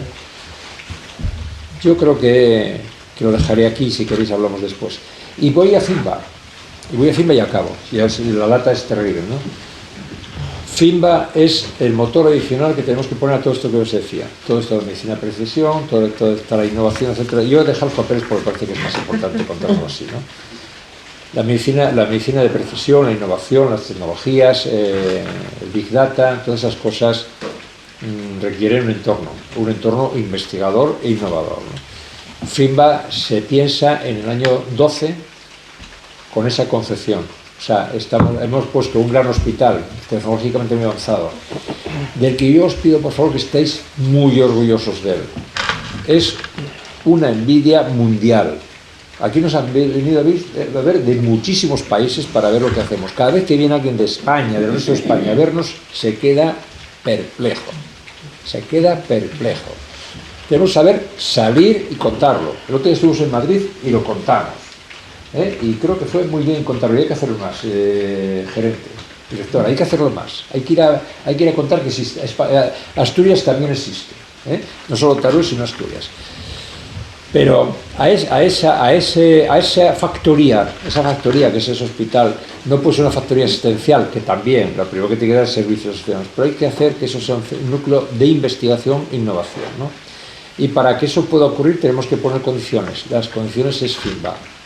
FINBA es un entorno público-privado, y lo digo, insisto mucho, público-privado, intencionadamente público y privado, porque estos conceptos no son abordables desde una visión estrictamente pública, lo cual no quiere decir que cuando digo público-privado haya plusvalía, que es lo que nos debe preocupar siempre, o conflicto de intereses. El público-privado es un entorno de trabajo que está vinculado al desarrollo del conocimiento. Y no tener esas herramientas aquí sería un gran error a futuro. Tenemos que hacer que nuestro instituto, que se va a acreditar este mes, y nos vamos a acreditar este mes, directora, nos vamos a acreditar este mes, vamos a hacer una gran fiesta en la acreditación, vamos a hacer una gran fiesta en la acreditación. Eso va a significar que podamos hacer investigación que sea trasladable a la cama del paciente o en donde vive o trabaja, porque hay investigación en atención primaria, investigación aplicada que beneficia a poblaciones, y hay una pieza de innovación para trasladar servicios o tecnologías al mercado. Si somos capaces de trasladar servicios o tecnologías al mercado, va a significar que aquí en Asturias pueda generarse un polo vinculado al conocimiento, de economía vinculada al conocimiento. O sea, empresas que puedan apostar por Asturias para, en ese entorno de excelencia, poder desarrollarse. Y esa es la razón de FINBA. Pero FINBA tenemos que conseguir que esa institución que tiene un instituto de investigación sea un foco, o sea, que pongan todos el radar hacia nosotros. Nosotros tenemos que ser un foco de atracción, de talento por una parte, para que esté con nosotros ese talento, y otra para que el mundo de la empresa, que se mueve allí donde hay conocimiento y talento, venga para poder desarrollar esas tecnologías, ese conocimiento que tengamos y llegar a la empresa. Y eso es importante que lo entiendan las instituciones, es muy importante que lo entiendan, que yo creo que no tenemos tanto problema en el SESPA, no tenemos tanto problema en la Consejería de Ciencia, pero tenemos un problema de pedagogía que hacer, por ejemplo, a la universidad. La universidad está dentro, colabora, pero la universidad todavía tiene un cierto escepticismo histórico, porque la universidad entiende que cuando ella está, ella es la líder, ¿no? O sea, estoy y soy líder, y además la cuenta de resultados se me pide a mí, ¿no? Y esto es un proyecto compartido, es un proyecto donde está la universidad, pero la universidad entra en un plano, no necesariamente de igualdad, porque depende del talento que cada uno aporte, pero tenemos que hacer que la universidad entienda que no debemos diversificar el esfuerzo, o sea, tenemos que generar sinergias y no guetos o nichos de desarrollo de investigación. Tenemos comprometido al CSIC y tenemos que comprometer a los empresarios para que no se nos vayan, porque los empresarios en este momento están poniendo financiación sin tener ninguna capacidad de conflicto de intereses para desarrollar investigación. Por lo tanto, tenemos que trasladar la idea, y por eso cuando se acredite esto tenemos que ponerlo en el espacio público, y tenemos que hacer que lo entienda la sociedad para que lo defienda, porque una vez acreditados además vamos a estar jugando una división diferente, vamos a estar jugando en la división de los centros de excelencia, vamos a jugar en la división de los centros que serán foco para atracción de talento, y el talento no se encuentra solo donde tú vives o trabajas, sobre todo cuando somos 1 millón. El talento es mundial hoy. El talento tenemos que buscarlo de ahí. Vamos a traer, por ejemplo, probablemente el año que viene, está comprometido el año que viene, traeremos gente que está trabajando en Harvard y va a venir a trabajar con nosotros. Pero para que esa gente venga y apueste por nosotros, tenemos que hacer esa apuesta por la excelencia, ¿no? Y apoyo social a la excelencia. Y eso es determinante. Eso es determinante. Y casi lo dejaría aquí. O sea, yo podría hablar de FINVA un montonazo de tiempo, pero yo creo que decir foco de excelencia, atracción de talento, innovación, economía del conocimiento, actividad económica, actividad empresarial, empleo de altísima calidad, porque el empleo que está vinculado a esas tecnologías es empleo de calidad, empleo que no es precario. Y eso significa, no sustituye a nada, es una economía complementaria. La economía del conocimiento no sustituye ni compite con la industria, ni compite con el sector de nada. Esta es un motor adicional que tiene la bondad de que es inclusiva, de que es verde, de que genera eficiencia, genera conocimiento y sobre todo genera actividad económica. Y creo que os di una lata. Yo estoy dispuesto a que comentar todas estas cosas, pero insisto, yo la comento porque soy el que me toca el relato, pero esto ha sido una labor de equipo. Yo estoy muy orgulloso del equipo y estoy muy orgulloso de que me haya dado la oportunidad, mi compromiso público, mi compromiso militante, me haya dado la oportunidad que me haya podido desarrollar. Allí donde fui disfruté siempre muchísimo, sufrí también mucho, pero me compensó mucho más los retos que tenía y creo que modestamente hemos conseguido cosas importantes para nuestra región.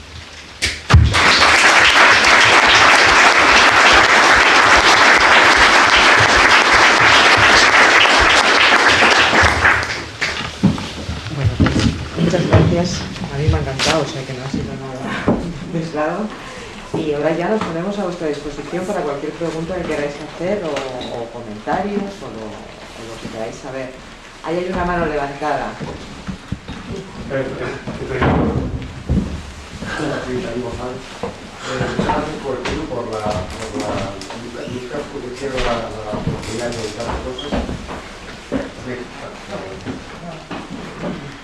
Me quedo con muchas gracias también por la parte histórica, porque somos más jóvenes. A mí la tuberculosis me suena a novela de Neil Armstrong y saber que en 81 yo había nacido, había tuberculosis de estudios, para mí es algo duro, ¿vale? Que no me he dado cuenta. Ahí me quedo con la parte de la fiesta, ¿vale? Porque habrá que recordarlo, porque eso se olvida. Y después hay una parte que es una pregunta importante, que es, cuando hablas, nosotros como ingenieros, trabajamos con Big Data, con tecnología de inteligencia artificial, son palabras muy grandes que ahora mismo están muy bien, pero son muy complejas desde el punto de vista de desarrollo de algoritmos, muy complejas no solo de desarrollo, sino también de implementación. Esa implementación significa equipos multidisciplinares, muy importantes. Nosotros trabajamos con doctores sanitarios, clínicos, que tienen que entender la parte de tecnología. Nosotros tenemos que entender hasta cierto punto cómo funciona el sistema sanitario, sobre todo el conocimiento, cierto conocimiento sanitario. Eso implica, y mi pregunta es, eso implica un nivel de formación y unas capacidades y unos recursos para abordar esa formación que no sé si se puede abordar o no. Los costes mayores, tú sabes, que son los de personal siempre. ¿Cómo vamos a poder abordar esa multidisciplinaridad, esa integración de conocimiento, y ya incluso en la parte asistencial? No hablo de la parte de investigación. Sí, lo entiendo. Bueno, mira, sí es un reto a futuro, de enorme complejidad. Lo que pasa es que está. Otra cosa es definir la implementación, hacer un análisis, por supuesto, de entorno e implementar, y eso es muy complejo. Pero nos tenemos que poner con ello, porque si no, se nos pasa el arroz. O sea, no hay más remedio. Y sabemos que no lo podemos resolver, o deberíamos saber todos que no lo podemos resolver solos. No lo podemos resolver solos.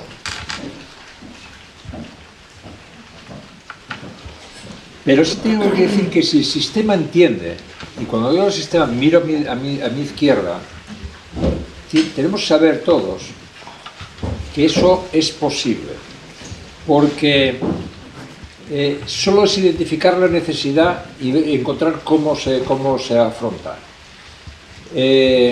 Tú si preguntas ahora en un hospital, hace 15 años, ¿cómo se afrontaba la hemodinámica? Pues tal, pero en aquel momento había hemodinámica, como era cultura propia, o sea, surgía de la propia dinámica de aquel momento de transformación del sistema en un entorno de conocimiento que lo había, pues se crea lo que llaman áreas de capacitación específica del sistema sanitario. El sistema sanitario no formaba hemodinamistas, no los forma todavía, formaba médicos por especialidades, formaba cardiólogos, formaba neurólogos, formaba neurocirujanos, formaba tal. Pero sin embargo hay hemodinamistas, y hay gente experta en trastornos del movimiento, y hay gente experta en oncomatología cuando no sé qué, y todo eso es desarrollo de conocimiento, complejo también. Complejo, lo que pasa es que como era coherente en el sistema, apostaba el sistema por eso, porque sabía que no podía quedarse atrás. O sea, o tú tienes una hemodinámica, o la atención a la crisis coronaria, pues estaríamos, en el Pleistoceno, ¿no? Y esto es igual, o sea, tenemos que saber que tenemos que incorporar multidisciplinariedad en el sistema con nuevas profesiones. Y es que hay que definir eso, y hay que decir qué nuevas profesiones se pueden necesitar, dónde encontrar además interacción, porque yo creo que en modelos donde hay mucho riesgo de obsolescencia en la formación, o sea, hoy en día yo creo que ni siquiera médicos, por supuesto cualquier otra profesión, va a haber gente que va a cambiar hasta no solo de profesión, casi de formación. O sea, no será nada ver un médico que acabe siendo casi un ingeniero, o un ingeniero que acabe siendo médico. ¿Por qué? Porque la ingeniería va a invadir espacio de la medicina con las tecnologías y con el conocimiento que tiene tal, y va a haber lo que se llama hibridación de profesionales, va a haber una hibridación profesional que se va a producir, queramos o no queramos. Pero para llegar a hibridaciones tenemos que aprender a relacionarnos con los entornos, y tú lo sabes bien, David. Yo, a mí una sesión casi es, en la parte que me toca, que no me toca todo, me toca la parte, casi una sesión es que el entorno de FIMBA sea un entorno donde se aproxime un conocimiento diverso, capaz de generar sinergia con nosotros. Y estoy hablando de los centros tecnológicos donde tú estás, o estoy hablando de la EPI de Gijón, o estoy hablando, como sabes, de ArcelorMittal, o estoy hablando del zinc, o estoy hablando de la gente que hace nanomateriales, o la gente que tal, que son otras profesiones, y tenemos que saber incorporarlas para que empezamos a desarrollar conocimiento en torno a eso. pero el sistema tiene que saber que el personal estatutario, eso ya es una concepción de vínculo. Puede seguir siendo estatutario. Yo no me parece que es mal modelo el estatutario laboral, no me parece que el problema está en el modelo, sino que el estatutario tiene que superar la idea de compartimentación que tiene. O sea, o yo soy cardiólogo, yo soy no sé qué, yo soy no sé qué más, yo soy enfermero, o sea, tiene que saber que va a haber transversalidad, que va a haber gente que va a trabajar de forma diversa, y que esa nueva profesión hay que contemplarla dentro del estatuto o dentro de lo que queramos. Y yo creo que por ahí van las cosas, o sea, que sí, complejidad, riesgo, pero si no lo abordamos, estamos amortizados. O sea, de verdad, el sistema no va a poder seguir, el sistema no podría seguir, o sea, porque es que cambia el paradigma absolutamente. Porque ya no se trata de producir servicios muy intermedios. En el momento que tuviésemos tecnologías, produciríamos servicios muy intermedios, perdón, nada finalistas, nada de resultado final, sino acabará yendo a otros sitios, haciendo otras cosas y tal. Y esa descapitalización es lo que acaba con los sistemas, nos hace después sistemas para ricos, sistemas para pobres. O sea, quedar el sistema público pensado para la gente que no tenga capacidades, y los que tengan más capacidades pues irán a otras soluciones. Y además la privada se prepara, la privada no es aquella que privada de antes, la privada ahora es oligopólica. O sea, ahora son tres compañías en España. En España son Quirón, HM Hospitales, Vitas, y después 4 cocinas por ahí más, ¿no? Y esos tienen mucho músculo ya, y además tienen mucho músculo, son muy flexibles y se adaptan muy bien a ese entorno de futuro. Así que pongámonos las pilas. Y si discutimos que tengo que ir a la bolsa cardiólogos, pues hay que tener, yo no creo que sea la bolsa la solución. Ya sabes que yo soy contrario a las bolsas. Yo no hubiese hecho bolsas en mi vida. O sea, me cuelgan del palo mayor y no hago una bolsa, porque en las bolsas del paro no hay necesidad. Puede haber algún caso excepcional, o algunos casos, no podemos excepcional, pero es donde menos talento hay. El talento es muy difícil que esté parado. El talento no está parado, el talento está trabajando y está desarrollando su talento en otros sitios. Y en este caso no nos va a servir las bolsas, pero sí nos va a servir la necesidad. O sea, tenemos que tener la necesidad y fijar la necesidad y desarrollar la necesidad de nuevas profesiones. No sé si con esto te... Bueno, solo decir que vengo de la jornada del Congreso de Ingenieros Hospitalarios, ¿no? Donde se reunieron más de 1000 personas que son ingenieros de nuestros hospitales, que aparte de la gran labor que hicieron durante la crisis sanitaria, ¿no? Porque aquí se hizo un hospital con 144 camas en 15 días, y tengo que decirlo porque estuve desde el principio hasta el final, pero me decían hoy que con la nueva tecnología, ¿no? Con el sistema de datos, con los sistemas de información, la presencia de los ingenieros, por ejemplo, va a ser algo que va a ser habitual en nuestros hospitales e incluso en los quirófanos, porque hablaban de programas que, por ejemplo, en operaciones de neurocirugía que duraban 12 horas, en un hospital de Madrid se introdujeron los ingenieros con la nueva tecnología y ahora mismo duran 4 horas. Entonces va a ser algo indiscutible, ¿no? Estoy totalmente de acuerdo que hay que actualizar y modernizar las competencias y las categorías que tenemos dentro del sistema sanitario. ¿Hay alguna otra pregunta? El problema es el problema aquí va a ser el ritmo. Fíjate, Conchita, el gran problema que tenemos aquí es identificar el ritmo que tenemos que darle a esto, y estamos un poco apurados, ¿no? O sea, quiero decir que esta realidad tal, yo creo que o nos ponemos con ello o vamos a tener dificultades, porque además, como va a ser un sector muy competitivo, si no estás en la cresta, probablemente encima no captes talento. O sea, que es curioso, o sea, que incluso después aunque apuestes no estás en onda, ¿no?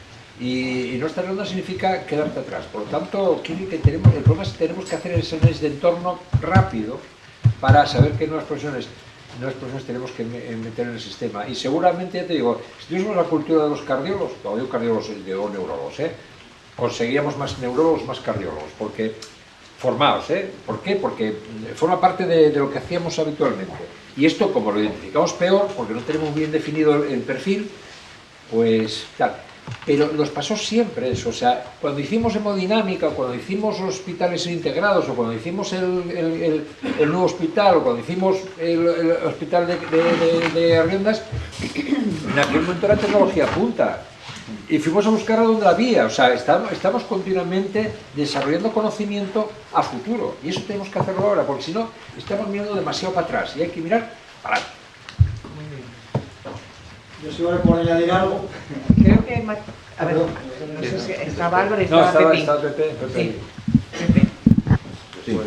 Bueno, lo primero, yo tenía cierta necesidad de reencontrarme con Cauce desde hace tiempo y hoy, claro, se alinearon los astros y el estar y el escuchar a Tino Blanco pues es un motivo a mayores de las ganas que yo tenía con esto. Y porque por otra parte uno escucha que le interesa, pero sobre todo le gusta acompañar a quien se lo merece. Y en este caso, pues Pico se lo merece la Asociación Cauce, toda la gente de aquí del Langreo, pero también se lo merece Tino Blanco. Acompañar en esta singladura nueva que tienes ahora, porque yo lo que quería era hacer un poco de énfasis en algo que tú has comentado. Vamos a ver, hay muchos retos en el sistema sanitario, retos importantes, pero que sobre todo son retos más que nada organizativos, de algunas reorganizaciones, remodelaciones que hay que hacer, tanto en la atención primaria, en la hospitalaria y sobre todo en la relación entre la una y la otra, el concepto de red y demás. Pero la oportunidad que nos brinda una instalación como ese Luca nuevo, Asturias, no se va a volver a repetir en muchas décadas. No se va a volver a repetir. Yo me enamoré del hospital el día que entré en el hospital y fue con Tino Blanco como consejero y estuve en el equipo directivo, que bueno, para mí fue una pasada y es una grandísima infraestructura desde el punto de vista tecnológico y de medios, pero es que lo es también desde el punto de vista profesional. En Luca hay mucha gente, y hay mucha gente brillante, gente muy buena. Y es que no se puede desperdiciar esa generación de 30 y muchos, 40 y tantos y 50 años para tener perspectiva de desarrollo del hospital de Luca. Y esa perspectiva de desarrollo es sobre todo de lo que tira la investigación, la I+D y la innovación, que es la consecuencia de la investigación y el desarrollo. Y precisamente por eso, yo estaba pensando, cuando estaba aquí antes, mirando y escuchando a Tino, me apetece decirte, te he conocido siempre igual, como ahora, ¿no? Y yo sé que cuando tú estás en la cima no va a estar quieta, porque vas a mover la olla seguro. Y eso es algo que necesita el UCA, necesita la investigación y necesita Asturias. Y yo creo que la sociedad asturiana tiene que ser muy consciente del valor, de la importancia, de la investigación que tiene lo que está gestionando hoy Tino Blanco en cuanto a la tienda, que tiene muchísima.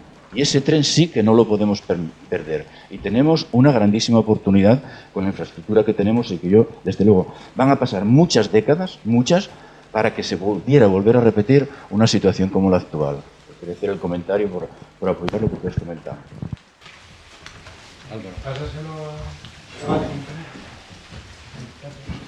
Muchas gracias. Bueno, Tino, nos toteamos, ¿no? Si no, Sí, por saldré supuesto. Vale, bueno, pues encantado. El respeto no está en el trato. Perfecto. Bueno, pues me llamo Álvaro.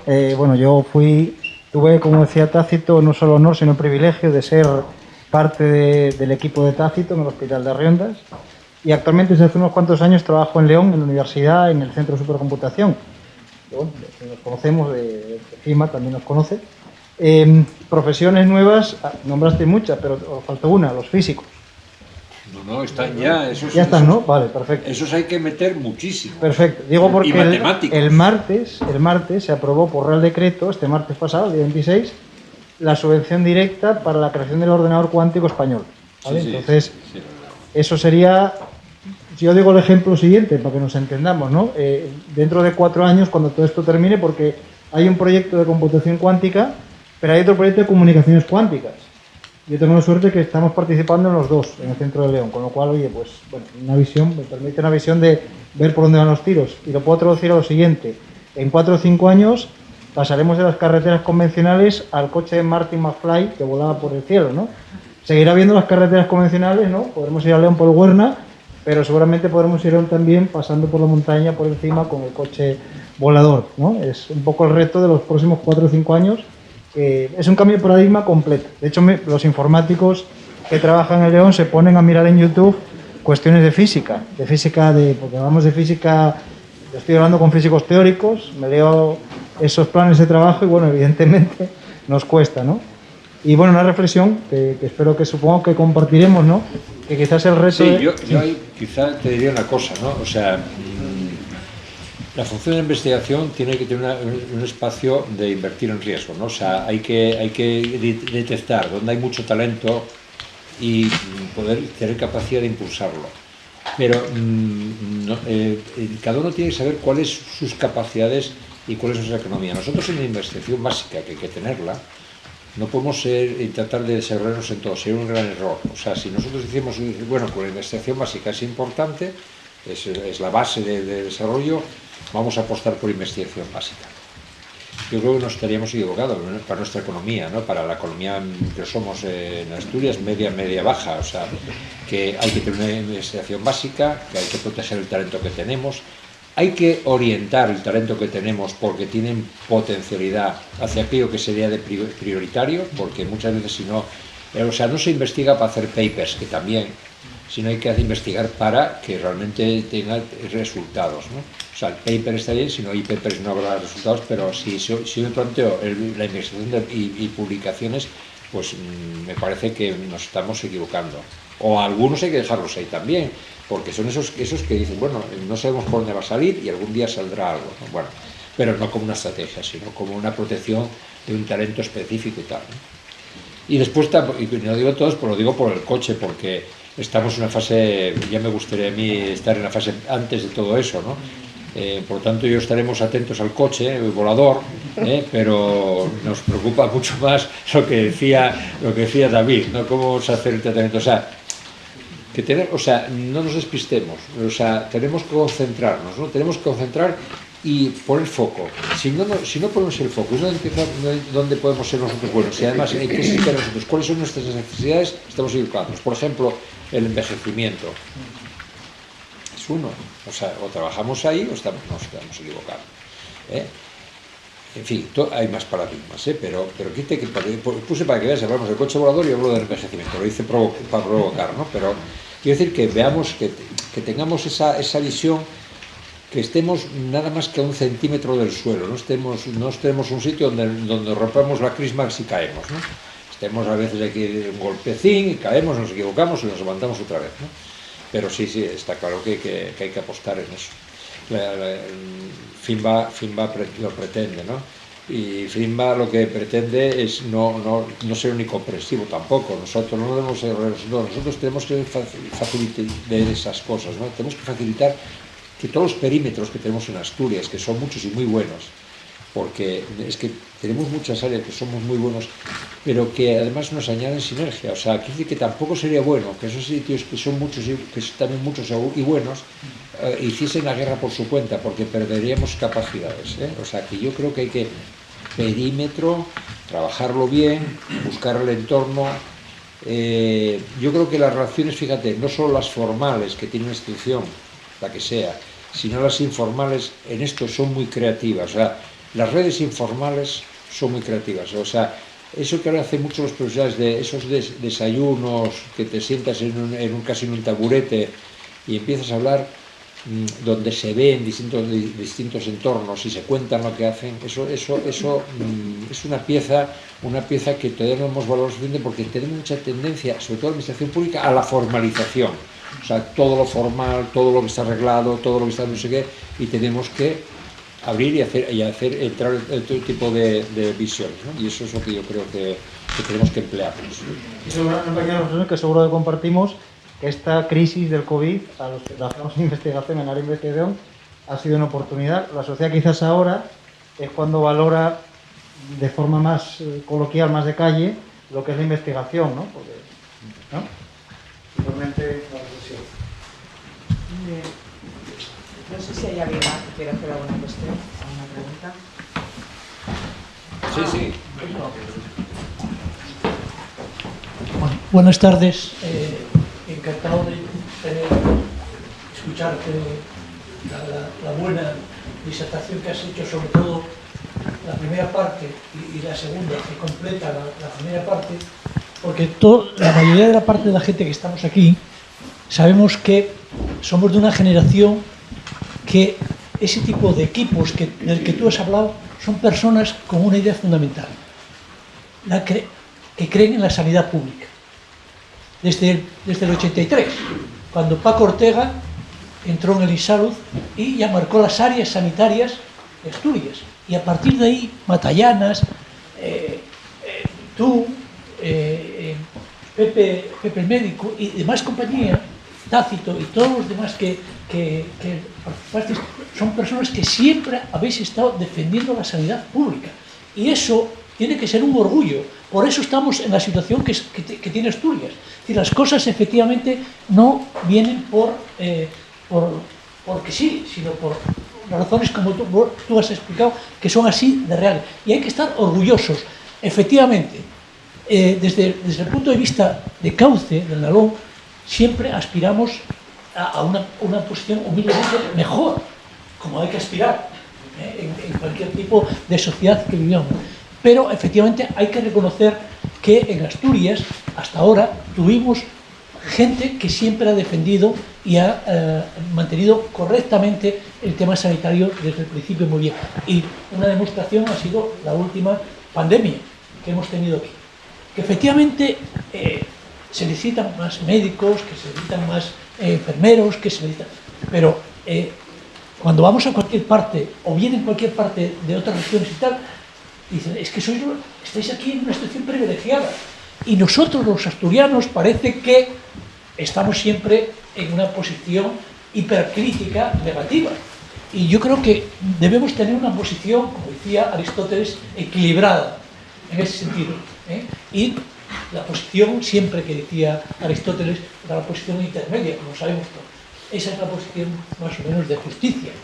Esa es la que yo creo que debemos creativamente defender. Y por otra parte, mira, lo de salud mental. Yo trabajé en la salud mental. Puedo decir que en Asturias tuvimos las personas mejores. En Asturias y Navarra eran los modelos. Pepe García, como representante de director de salud mental. Montejo y demás compañía en Asturias crearon la psiquiatría comunitaria, que fue un modelo completo en Asturias como Pepe lo sabe perfectamente, un modelo de humanización de la psiquiatría, porque efectivamente, es decir, la situación del psiquiátrico era yo que estuve allí unos años trabajando, era penosa por la situación que se estaba allí y demás, ¿no? Entonces, cuando se quiere humanizar, cuando se trata de intentar explicar efectivamente que no es ningún tipo de problema, es un problema de enfermedad más, que hay que aceptarlo como una cuestión natural y demás, pues efectivamente en esos pasos que se avanzan, pues ahí está una serie de personas que también creían en esa psiquiatría pública, como desde luego en España, yo creo que de los primeros que iniciaron ese tema fue Carlos Castillo del Pino, que estuvo aquí en Asturias en varias ocasiones también, y bueno, Italia Basaglia y Cooper en Inglaterra, ¿no? Entonces, creo que son los modelos en Asturias que hemos optado que son realmente ejemplares en ese sentido. Y yo, vamos, estoy orgulloso de haber vivido esa parte y estar, digamos, teniendo este tipo de relación de amigos y demás que siempre han estado a favor de la como el último director de salud mental, que por cierto es de Langreo, Arbesú Prieto, digo el anterior, ¿no? Sí, no, Pope, que siempre estuvo aquí con nosotros, ¿no? Entonces, yo en ese sentido me parece que Asturias es en ese sentido un cierto modelo, que desde luego hay cosas que hay que mejorar, evidentemente. Y eso es una inspiración, como dice Manuel Cruz perfectamente en el último ensayo que acaba de publicar, que ya lo tengo subrayado bastante, que la democracia es la última utopía. Es decir, efectivamente, esa sociedad de bienestar no hay nada que inventar, sino que con los modelos que tuvimos en la sociedad de bienestar, lo único que se trata es de mejorar en esta situación de incertidumbre. Creo que Mariana Mazzucato lo explica muy bien en su último ensayo, ¿no? Bueno, eso es lo que quería comentar. Gracias. Ahí no se le pone ningún comentario, ya es que es el comentario, o sea que no podemos compartirlo, ¿no? Sí, hombre, yo, por decir algo así, orgullosos, yo insisto, o sea, además no es solo el orgullo de equipo, ¿no? O sea, que yo creo que yo me siento muy satisfecho de esto, ¿no? De ese entorno en el que hemos trabajado, ¿no? Yo creo que la sociedad asturiana debe de ser la que... Debe ser la sociedad asturiana la que reconozca y lo ponga en valor, porque es que si una sociedad no valora lo que tiene, se va a equivocar, ¿no? Y yo eso lo percibo un poco, ¿no? Un poco que parece que esto es una realidad que, bueno, tendrá crisis, pero al final tiene una cobertura, que alguien me va a resolver no sé qué problema es. Y quiere decir que esto hay que defenderlo todos los días, ¿no? Y la sociedad tiene que tomar conciencia de esto, pero para eso hay que hacer una cierta pedagogía. El otro día leí también un artículo de Eloisa del Pino, que es una socióloga importante y politóloga a su vez, y decía que hay que explicar a los ciudadanos lo que significa la fiscalidad para que sepan que las decisiones políticas que se toman en torno a la fiscalidad responden a intereses y no al interés general, muchas veces, ¿no? O sea, ese discurso de la fiscalidad tiene que ser no sé qué, tiene que ser no sé qué más, esos lugares comunes. No, la fiscalidad hay que explicarla con su estructura, por qué es así, a dónde va cada cosa, por qué hay que intervenir sobre las rentas, por qué hay que intervenir sobre el capital, por qué hay que intervenir sobre los patrimonios, por qué hay que intervenir sobre la actividad económica, por qué hay que intervenir. Porque el único que redistribuye, ya se mostró que el mercado no es imperfecto, no redistribuye, tiene que ser el Estado. Un Estado fuerte. Cuando dicen estados fuertes siempre dicen, el Estado. No, el Estado fuerte no significa que tenga que ser elefantiásico. El Estado fuerte es el Estado el tamaño necesario, pero para que haga esa función, ¿no? Y yo os digo que el tema sanitario de este país, España, y Asturias a la cabeza de eso, pero este país, España, fuera, no lo sabéis bien, pero es muy reconocido, pero o sea, yo tuve la suerte de ir a Europa muchas veces por esta razón, pero muchas veces. Y lo que iban a preguntarte, y decir, oiga, pero ustedes cómo consiguen eso con esa eficiencia, porque claro, decimos nosotros que hacemos al 7% de nuestro PIB, de nuestra riqueza, porque claro, cuando los alemanes gastan el 13%, el 14% de su PIB en sanidad, pero es el 14% del PIB alemán. Además, o sea, encima, no es, por si fuera el 14% de un equivalente al nuestro, no, del PIB alemán, ¿no? Y te pregunta cómo lo conseguimos, ¿no? Y yo te digo que fuimos foco absoluto. Yo tuve la oportunidad, intervine en foros mundiales, además como ponente, en 3 foros que yo para mí me retribuyó mucho desde el punto de vista de eso, defender esa idea de defender un modelo, defender un país, ¿no? Que fue la Asamblea Mundial de la Salud. En el 2019 y 2020 yo fui a las 2 asambleas donde se trataba fundamentalmente, el tema era cobertura sanitaria universal, era como el lema, ¿no? O sea, el lema era cobertura sanitaria universal, era el lema de la OMS. Y el ponente que estaba para defender cobertura sanitaria universal era España, como modelo. Fuimos al G20, que nosotros en el G20 somos invitados, no estamos por derecho, somos un país invitado en Japón, y hablaron de sanidad, porque es que este momento es uno de los problemas mundiales que hay, cómo resolver el problema de la equidad, de la igualdad, de los riesgos para la salud, de todas estas cosas. Naciones Unidas, por primera vez en el año 19 también, la Asamblea Mundial, que se hace todos los años en el mes de diciembre, noviembre-diciembre, el tópico que trataba era también sanidad. Y también intervinimos en Naciones Unidas de Nueva York, España, pero porque somos foco. Yo tengo encuentros con Tedros Adhanom, que lo que te está mandando es que, bueno, a mí me planteo que por qué no hacemos una escuela en España de la OMS para abordar la cobertura sanitaria universal, pero no una agencia europea de la OMS, sino una agencia mundial. Dentro de la OMS tiene 2 tipos de agencias, unas agencias regionales que tienen en Europa, tienen Dinamarca y en Rusia, y tiene una pequeña cosa en Italia, y plantea, y nosotros en vez de ser regionales como estos, plantea que podemos ser una referencia mundial, O sea, aquí que nosotros estamos muy reconocidos en el mundo. Y tenemos que poner un valor. Nosotros tenemos que ayudar a los latinoamericanos, porque es que tienen un problema clarísimamente. No hay desarrollo si no hay clase media, y para que haya clase media tiene que haber algunos servicios, tiene que haber educación y sanidad. Es clave, si no, no hay clase media nunca. La única forma de distribuir la riqueza es que haya un segmento de población que sea vertebrado y que sea capaz de generar ese criterio, ¿no? Todas esas cosas tenemos que hacerlas como país. Y Asturias, puntera. Lo fuimos antes, eso os lo conté. La Ley General de Sanidad, el Real Decreto, mira, yo el Real Decreto de 137/84 que se hizo en el 84, por eso es el /84, yo viajaba en el Express a Madrid 3 veces a la semana, iba por la noche en el Express, trabajaba en Madrid, venía en el Express por la noche y trabajaba en Asturias. Y venía 2-3 veces a la semana, lo hacíamos. ¿Por qué? Porque estamos en el núcleo de decisión. Teníamos que estar, porque el núcleo de decisión, lo importante era estar e influir. Y en la Ley General de Sanidad pasó lo mismo. Tenemos la suerte que además teníamos un asturiano al frente, que era Pedro Sabando.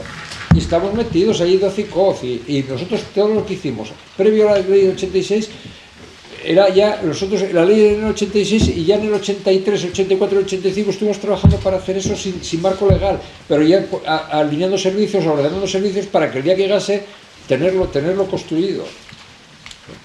Eso tenemos que ponerlo en valor. Si no somos capaces de hacer estas cosas, estamos renunciando a un protagonismo, no un protagonismo de sacar el pecho en el sentido de grandolismo, sino el protagonismo de que si te reconoce la sociedad y reconoce los valores, somos capaces de hacer foco en más cosas, porque hacemos bastantes más cosas bien, y da la sensación de veces que estamos como achicados, somos pequeños, el pajares, el no sé qué, parece que practicamos incluso nosotros un poco el aislamiento, ¿no? Tenemos que trascender eso, porque es una oportunidad.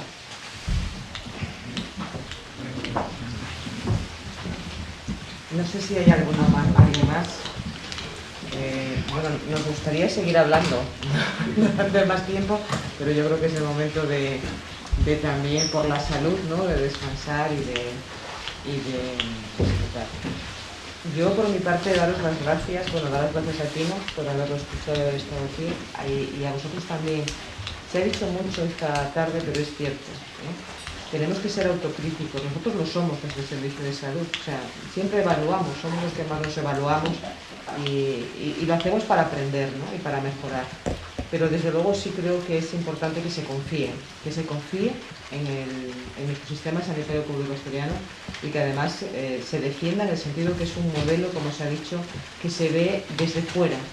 Tenemos que salir más fuera y ver lo que hay a nuestro alrededor para valorar lo que tenemos en casa, y por lo tanto os pediría eso, confianza y mucha crítica también, pero bueno, siempre, como digo yo, para mejorar, ¿no? Para seguir creciendo y seguir mejorando. No sé si Tino, ¿quieres decir algo más? No, ya nada. Bueno, ya has hecho gracias. Gracias.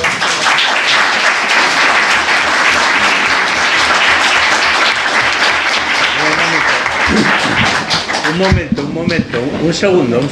Como es costumbre de Cauce, el presidente anuncia la próxima sesión, que será el viernes día 5. Bueno, sí, mira, va a ser el Pola de la Viana y bajo el título general de Hablemos de Europa. Tenemos al diputado Daniel Fernández, que va a hablar de dos temas.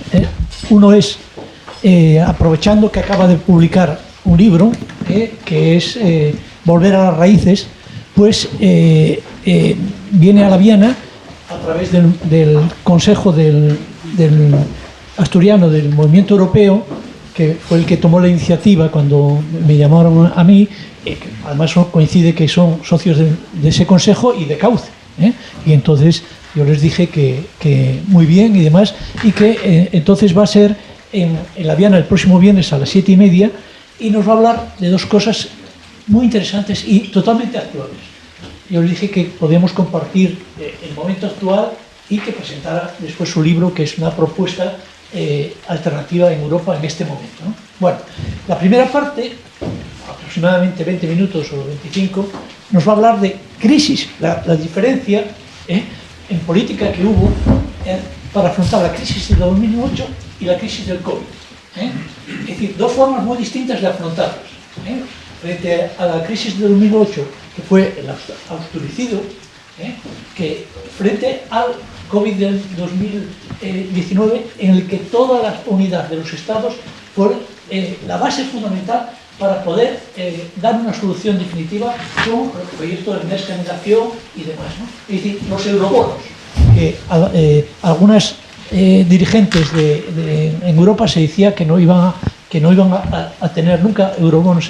Aquí hubo esa necesidad, incluso todos los bancos mundiales aprovecharon para defender esa inversión mundial, y en Europa tenemos ese proyecto que, por cierto, el 17 de diciembre Antón Costas nos va a hablar de algo. Hoy presidente del Consejo Económico y Social viene aquí el 17 de diciembre, nos va a hablar de ese tipo de cosas, cómo se están poniendo en marcha.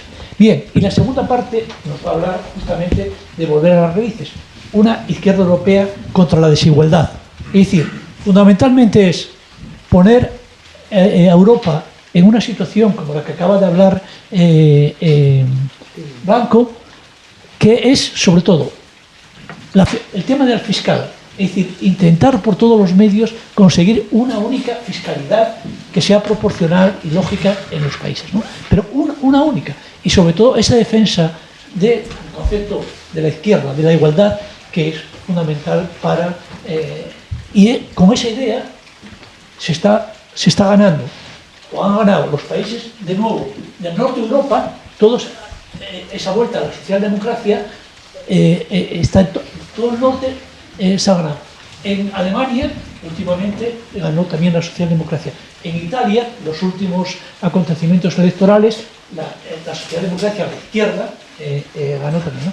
Y entonces, este hombre, bueno, dice Xavier Vidal Fox, que es otro de los habituales de Cauce del Nalón, que es hoy por hoy, en su libro, defiende la mejor opción que se puede defender de esa Europa unida y progresista, ¿no? Cuando habla de Jonás Fernández. Pues nada, era eso lo que os quería comentar, ¿vale? Gracias por los testigos.